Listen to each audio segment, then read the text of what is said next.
Hello बच्चों, आप सभी का स्वागत करता हूं मैं अपने YouTube चैनल पर। और आज आप लोगों के लिए भिन्न से संबंधित एक बेहतरीन प्रश्न लेकर आया हूं। आप लोगों को बता दूं, इस तरह के प्रश्न जवाहर नवोदय विद्यालय प्रवेश परीक्षा में बहुत बार पूछा जा चुका है। और इसके साथ साथ अगर आप इस तरह के प्रश्न हल करना सीख जाते हैं तो आने वाले समय में जब आप बड़ी बड़ी परीक्षाएं देंगे, पीएससी, एसएससी जिसको बोला जाता है, तो उन परीक्षाओं में भी इसी तरह के प्रश्न पूछे जाते हैं। इसलिए हमको ऐसे प्रश्नों को किस तरह हल किया जाता है, वो भी सरलतम ढंग में, ये हमको जानना बहुत ज़रूरी है। तो चलिए, आज मैं आप लोगों को इस तरह के प्रश्नों को किस तरह हल किया जाता है ये मैं बताने वाला हूँ। ठीक है, तो इस वीडियो स्टार्ट करूं इससे पूर्व अगर आप लोग मेरे चैनल में नए होंगे तो चैनल को सब्सक्राइब करके बेल आइकन पर प्रेस कर दीजिए और ऑल वीडियो पर सेट कर दीजिए, ताकि जब भी मैं कोई नया वीडियो डालूं तो उसकी सूचना आपको नोटिफिकेशन के माध्यम से मिलता रहे। और वीडियो को एक लाइक कर दीजिए भाई। अब चलिए पढ़ते हैं यह प्रश्न। देखिए, लिखा है एक बांस का 3/10 भाग कीचड़ में, 3/5 भाग पानी में तथा शेष 5 मीटर पानी की सतह से ऊपर है, तो बांस की लंबाई क्या होगी। मेरे चैनल में ज़्यादातर जो सब्सक्राइबर हैं, मैं जान रहा हूँ सब छत्तीसगढ़ के हैं और आप सब गांव में रहते हैं। और गांव में देखना, तालाबों में बीच में खंभा होता है, सीमेंट का बना रहता है, कहीं कहीं लकड़ी का भी होता है। ठीक है, तो इस तरह से खंभा होता है। तो वो खंभा का कुछ हिस्सा ऐसे कीचड़ में है, कुछ हिस्सा किस में गड़ा रहता है जी, कीचड़ में गाड़े रहते हैं। अब पानी भरा है तालाब में, तो इस तरह कुछ हिस्सा पानी में रहेगा। ठीक, तो ये हिस्सा मान के चलें कीचड़ में है। तो ये कीचड़ में कितना हिस्सा है देखो तो 3/10। और कीचड़ के ऊपर ये जो पानी वाला हिस्सा है, जितना पानी है वो कितना है, 3/5 हिस्सा में पानी है। अब ये पानी के ऊपर जो बचा है वही 5 मीटर है, ऐसा प्रश्न कह रहा है। तो ये खंभा को मान लो बांस, तो ये एक बांस है और ये बांस का ये 3/10 भाग कीचड़ में गड़ा हुआ है और 3/5 भाग पानी में डूबा है, कीचड़ और ये पानी के बीच का हिस्सा। और जो ऊपर दिखाई दे रहा है पानी की सतह के ऊपर, ये पानी का सतह कहलाता है, इसके ऊपर 5 मीटर हिस्सा है। अब ऐसे प्रश्नों को हल कैसे करें, तो देखो बहुत सरलतम तरीका बता रहा हूं। तो सबसे पहले जान लो बच्चों, भिन्न में किसी भी चीज को बराबर हिस्सा में बांटा जाता है, बराबर हिस्सा में बांटा जाता है। तो ये बांस कितने बराबर हिस्सा में बटा हुआ है, बस यही हमको जानना है। अगर ये जान गए तो फिर हम ये 5 मीटर उसका कितना हिस्सा है ये जान जाएंगे, और ये जान जाएंगे तो फिर ये कुल बांस की लंबाई कितना है ये तुरंत जान सकते हैं। तो करना क्या है, देखो इस प्रश्न में हमारे पास दो भिन्न है, एक है 3/10 और दूसरा है 3/5। कितना है, 3/5। आपको करना क्या है, सिंपल सी बात, ये भिन्नों का जोड़ है तो इसको दोनों को जोड़ देना है। ठीक, क्या करेंगे, जोड़ देंगे, क्योंकि यहाँ से यहाँ तक की लंबाई को हमको जानना है। ये पानी की सतह के ऊपर का तो पता है ना 5 मीटर, लेकिन ये पानी के नीचे और ये कीचड़ में कितना मीटर ये बांस डूबा हुआ है ये पता है क्या, नहीं पता, तो यही पता करना है। ठीक, अब देखो क्या करेंगे, जो भी दो भिन्न दिया रहेगा इस तरह के प्रश्न में उसको जोड़ना। तो जोड़ने के लिए भिन्नों को जोड़ने के नियम क्या है जी, ये देखो ये 10 है तो इसका भी हर बराबर करना है। तो इसको 10 बना सकते हैं क्या, तो बना सकते हैं, कैसे, 2 का गुणा कर दो। हर के संख्या से 2 का गुणा किए हो तो अंश का भी करना पड़ेगा। अब बन गया, देखो ये 10 बन गया, ये भी 10। और जब हर समान हो तो भिन्न को जोड़ने के लिए क्या करते हैं, हर में जो संख्या लिखा है एक बार लिख देते हैं और अंश में लिखी हुई संख्याओं को आपस में जोड़ते हैं। तो ये 3 है, 3 का गुणा हुआ है ना अंश के हर के साथ, तो ये 3 दूनी 6 है। तो इस तरह जब इसको जोड़े तो कितना हो गया, 3 और 6 9 अब बटे 10।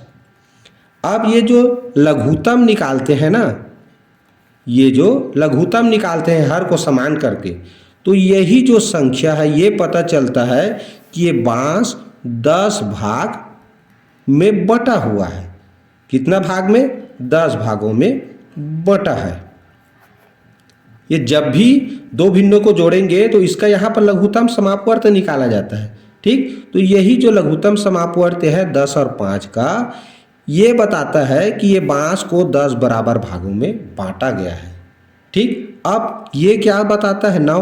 तो 9 ये बता रहा है कि ये 9 भाग इसमें का ये पानी और कीचड़ के अंदर है, क्योंकि हमने ये कीचड़ के अंदर 3/10 भाग और पानी के अंदर 3/5 भाग को जोड़ा है। तो कीचड़ और पानी में कुल कितना भाग है? तो ये जो अंश में लिखा है तो 9 भाग कीचड़ और पानी में है। तो मुझे बताओ कुल 10 भाग है और 9 भाग कीचड़ और पानी में चला गया तो कितना भाग बचा जी? एक ही भाग तो बचा ना। तो ये 1 भाग के बराबर है, ये पता चल गया। कितना भाग के बराबर है? 1 भाग। समझ आ गया? तो कैसे जाने? देखो, जो भी दो भिन्न दिया रहेगा ना इस प्रश्न में, उसको जोड़ना और उसका जो लघुत्तम आएगा ये हरों का, ये बताता है कि ये कितने बराबर भाग में बटा है, और अंश को जोड़ने पर जो संख्या मिलेगा वो बताएगा कि किन दोनों को जोड़े हो वो दोनों उतना भाग ये है। तो हमने कीचड़ और पानी वाला हिस्सा को जोड़ा तो कुल 9 आया अंश में, तो 9 भाग कीचड़ पानी में है। तो भाई 10 भाग में से 9 भाग कीचड़ पानी में, तो एक ही भाग तो बचा ना पानी के ऊपर, और वो एक भाग कितना है जी? 5 मीटर है। तो सिंपल सी बात, ऐकिक नियम से क्या, एक भाग कितना है? 5 मीटर है। एक भाग 5 मीटर है। तो ये बांस कितना भाग है कुल? देखो 10 भाग। तो 10 भाग, भाई एक भाग 5 मीटर, तो 10 भाग 5 से अधिक होगा। तो ऐकिक नियम से 5 दहम 50 मीटर। ऐकिक नियम क्या कहता है? एक भाग का जान रहे हैं, एक से अधिक का जानना है तो गुणा कर देते हैं। एक भाग का 5 तो 10 भाग का, तो 5 का 10 से गुणा हो जाएगा। कितना आया? 50 मीटर। तो इस तरह उस बांस की जो लंबाई है वो कितना हो गया जी? 50 मीटर। ठीक है, समझ आ गया?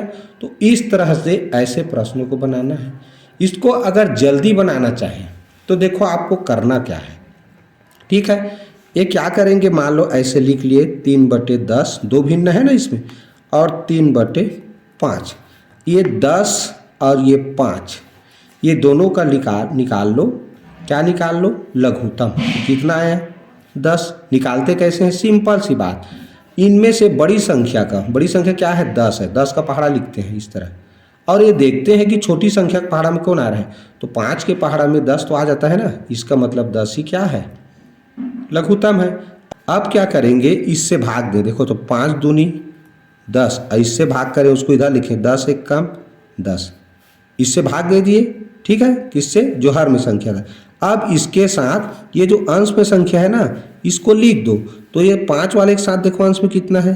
3, और 10 वाले के साथ 3 है। अब इसको गुणा करें, 2 तिया 6, 3 एक कम 3, बस इसको जोड़ लो। तो ये कितना आया जी? 9। अब यही क्या है? इतना ही भाग कीचड़ और पानी में डूबा है, और कुल भागों की संख्या 10 है। तो बस इन 9 को घटा दिए, पता चल गया एक भाग कहाँ है? पानी के ऊपर है।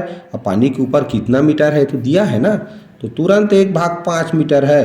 तो 10 भाग है कुल, यही तो सीधा 1 मीटर आया, उसके साथ 10 का गुणा कर दो। ठीक, तो ये वाला तरीका सबसे बढ़िया है। भिन्नों का जोड़ आप लोग सीख चुके हो, वहाँ से हर में जो लघुत्तम निकालते हैं कुल भाग है, और जोड़ने पर अंश में जो मिलता है वो डूबा हुआ भाग है। तो इनका आपस में घटाएंगे तो कितना भाग ऊपर है पता चल जाता है। ठीक, चलिए इसी तरह के एक और प्रश्न लेता हूँ, उसमें और आप लोगों को अच्छे से क्लियर हो जाएगा। चलिए इसी तरह का एक और प्रश्न लेते हैं, फिर आपको अच्छे से क्लियर हो जाएगा। ठीक है, देखिए चलिए प्रश्न पढ़ते हैं। एक खंभे का 1/3 भाग कीचड़ में, 2/5 भाग पानी में तथा 10 मीटर पानी के ऊपर है, तो खंभे की लंबाई बताएं।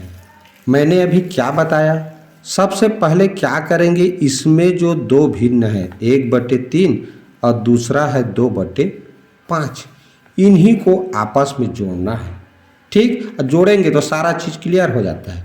अब देखो इसको जोड़ोगे तो क्या करते हैं? हरों का लघुत्तम। तो भाई 3 व 5 क्या है जी? अभाज्य संख्या है, अभाज्य संख्या का लघुत्तम क्या होता है? ये दोनों का गुणनफल। तो 5 दिया 15। सिंपल सी बात, दोनों अभाज्य संख्या हो तो लघुत्तम समापवर्त निकालना बहुत सरल, दोनों का आपस में गुणा कर दो तो 5 दिया 15।